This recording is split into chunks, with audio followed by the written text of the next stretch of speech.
Secret Sauce Inspiring Stories of Great Indian Restaurants.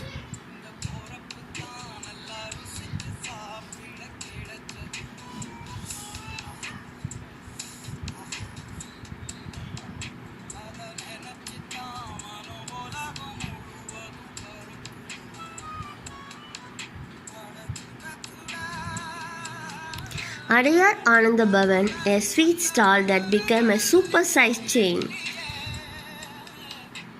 Joint Managing Director of Adayar Ananda Bhavan, A to B, K.T. Srinivasa Raja, is not an easy subject to interview. Sitting amongst artificial foliage and flowers in his office in Ambattur, Chennai, where A to B has its production unit, he signs a 6-inch tall pile of checks through the conversation, looking up occasionally to answer our questions.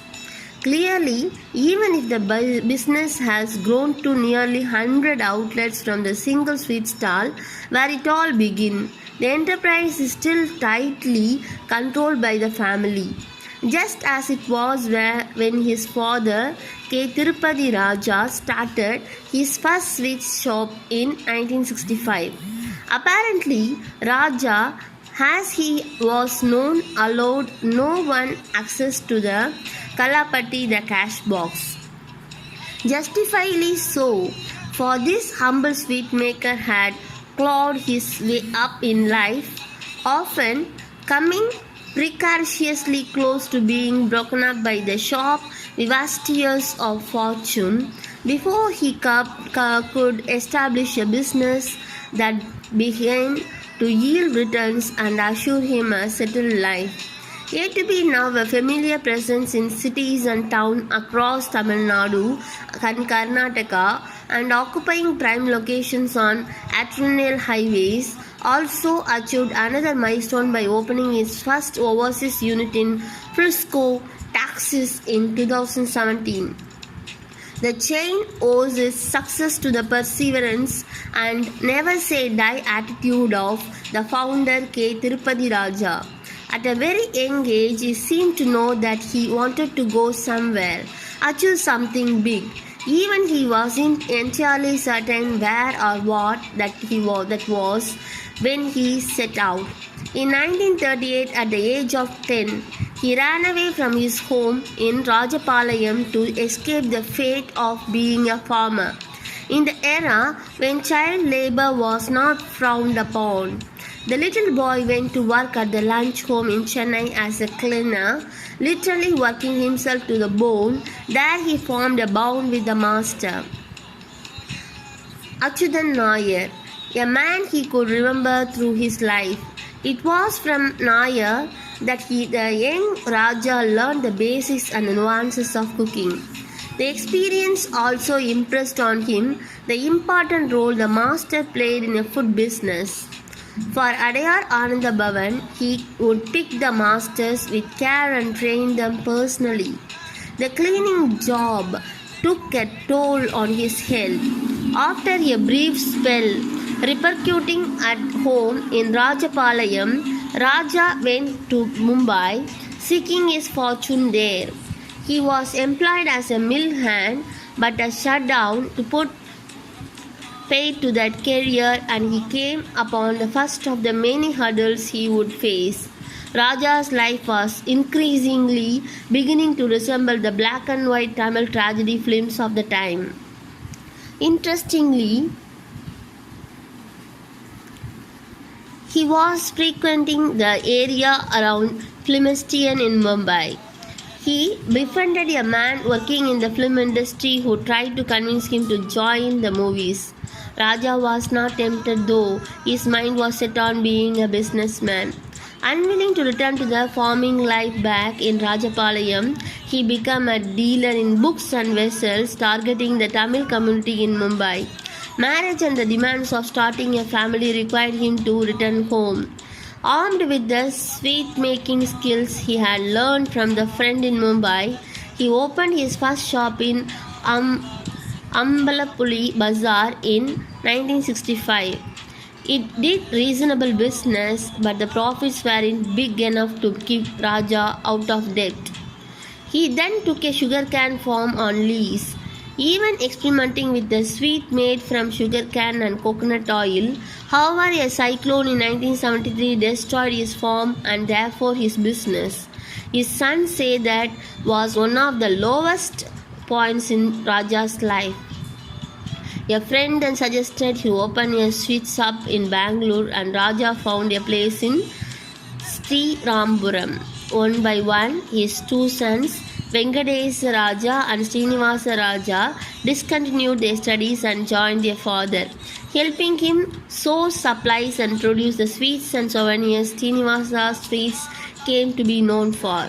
In 1979, Raja moved to Chennai, finding a space in Old Westminster Pet, Washerman Pet, and called it Sri Ananda Bhavan. At last, his business seemed to be brimming up returns, and he was able to settle debts and replace the family jewelry and he had pawned and lost in the bad times. A deeply religious man, Raja made weekly trips to the Mangadu Kamachi Amman temple outside Madras. One day, he decided to go instead to the Ashtalakshmi temple in Adayar near the bus stand. I happened to see a shop that was available for lease. He spent days observing the place, counting the number of vehicles and the people who passed the way. This Raja had desired would be a good place to open his next store.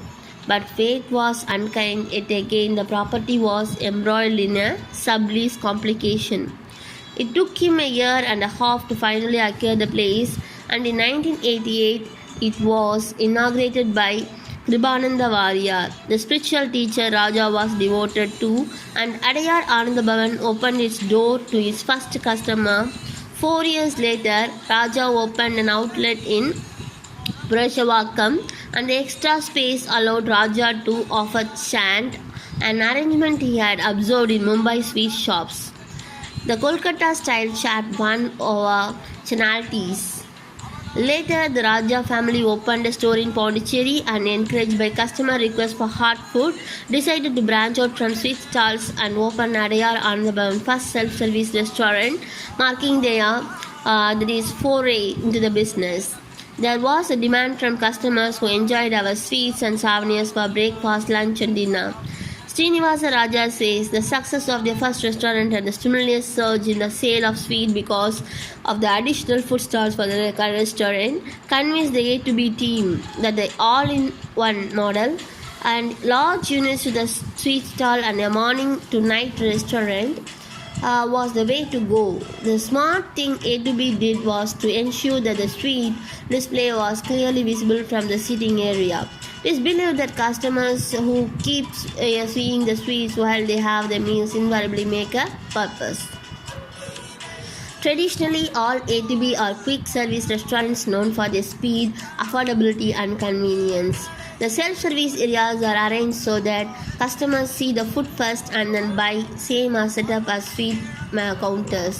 This prompts customers to order items they would normally not buy off the printed menu, as they see the food and get excited, says Raja. Also, the display counter model demands that the area is kept clean and hygienic. It's easy for staff to simply pick up the food and serve customers without depending on the kitchen. Later additions such as live counters for specials such as Poli, the Diskuri Paniyaram and the highly rated coffee have enhanced the customer experience. Besides, customers that is waiting by the live counters are unlikely to complain about delays in being served as they see the crowd ahead of them and working staff at speed. In 2000, an air conditioner service section was added to the eateries.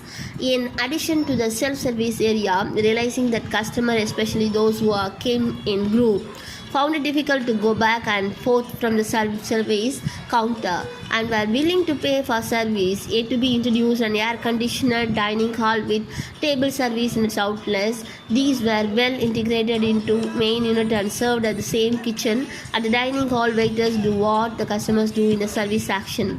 After the customer places an order from the menu, the waiter generates the order token and picks up the food from the self-service counters and serves it to the table. More recently, A2B has implemented technology solutions and separated order-taking staff from the service to speed and up the process. Expansion has happened apace, and Srinivasa Raja says there is no specific strategy that they adapt. People approaches rather than the way road. He says he is reluctant to comment on reporters that A2B has devoted Dolce in shop for investors. People keep writing what they want, he says, with typical Chennai style insolence. We do expect that A2B will soon attract big investors to take the brand to the next level. At the current revenues of over rupees 600 crore, that they will command a valuable upwards to rupees 1200 crore. While there may be no formalized strategy document for their fast growing, we believe A2B has gone about expansion the instinctive way. The owners and management have evaluated and picked up high footfall locations, executed rapidly, invested in multiple back-end food processing units to support the retail units, and focused on expanding aggressively in states such as Tamil Nadu, Karnataka that can be serviced by their existing food processing unit. It is a nifty adaptation of the hub and spoke model. They have begun testing the waters in Delhi and the US and will use the same approach when they enter these markets. A2B is among the pioneers in the restaurant on highway segment. The first one come into the 2004 near Krishnagiri on the Chennai-Bangalore highway. Today, nearly 25% of the chain's outlets are located in highways. Vishnu Shankar, on the directors at A2B, said that the interview, we have tied up with Bharat Petroleum to set up outlets wherever it starts new pumps. On the southern highways, A2B has established itself as a new provider of quality service. In the highway units, the dining areas are larger than in the locations, and there are more restrooms that are reasonably clean. These are also preferred shop for various private bus operators. The speed of expansion needs to be supported by the huge inflow of manpower, and it is always a challenge, says Srinivasa Raja. People come seeking us, but others also leave, so it's constant process, he says. The scaling up from a handful of street stalls nearly to 100 eateries has necessitated ERP systems to be put in place, and Srinivasa Raja says they are valuable while managing the business as large as this. A2B, which began as a family-run sweet store, which Father and son produced most items they sold, has now invested in mechanization for many of the food manufacturing processes. At Ambattur plant, machines imported from Belgium mix flour, press and fry it into mixer, murukku and other souvenirs in massive temperature controlled fires. Rasagullas are rolled out to other configurations, and perfectly cut burfis emerge as an assembly line. Sambar making and dosa batch production also happened as these mechanical units and are transferred to restaurants in milk cans, another innovative solution.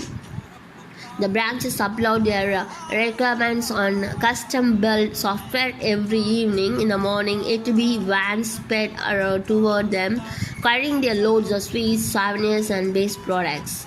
But the current owners, trained by their intelligent and hardworking father, believe that no SOP or missionary can quite make up for personal involvement and a hands-on approach, whether it's connecting food addicts, hiring, or reviewing customer feedback, which is why when the joint MD hears of a complaint about any of the outlets, he's immediately on the phone to the manager. Tirupati Raja was known to be the gentle with his staff, carrying them with him and treating them like family. But these are different times and they call for different tactics. The Raja sons have been quickly to adapt to the demands of business today. So we learned a beautiful restaurant and how they grown and how much of money they earn, and they so that is cool the heart and fill the stomach of everyone. Thank you friends. We will see you in the next video.